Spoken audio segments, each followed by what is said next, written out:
Hello and welcome guys, आप सबका स्वागत है हमारे यूट्यूब चैनल में, भोजपुरी एक्सटी यूट्यूब चैनल में। अगर आप इसे सब्सक्राइब नहीं किए हैं तो प्लीज़ सब्सक्राइब कर लें ताकि भोजपुरी से रिलेटेड न्यूज देखने को सबसे पहले मिलेगा। आज हम बात करने वाले हैं पावर स्टार पवन सिंह जी के बारे में। वीडियो को पूरा वॉच कीजिएगा। पवन सिंह के फैन प्लीज चैनल को सब्सक्राइब कीजिएगा।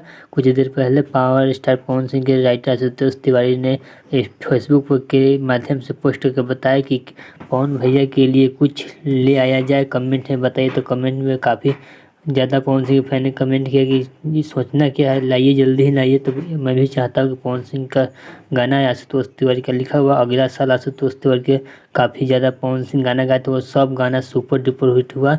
जैसे मैं नाम लेना चाहता हूँ पियर फराक वाली, दिलवा टूट जाई, काफ़ी अच्छा सॉन्ग लिखे थे और कोई अश्लील सॉन्ग नहीं था, सब सॉन्ग था काफ़ी अच्छा सॉन्ग था। इनका जो भी सॉन्ग आता है सुपर डुपर हिट होता है। पवन सिंह के साथ में जो भी आज तक गाना आया है सब सुपर डुपर हिट रहा, आगे भी सुपर डुपर हिट रहेगा। जल्द ही लाइए आशुतोष भाई, जल्दी ही लाइए।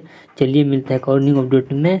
अगर पवन सिंह का यह वीडियो अच्छा लगा तो प्लीज चैनल सब्सक्राइब कर लीजिए ताकि भोजपुरी से रिलेटेड न्यूज़ सबसे पहले देखने को मिलेगा। चलिए मिलते हैं एक और न्यू अपडेट के साथ, तब तक ओके बाय।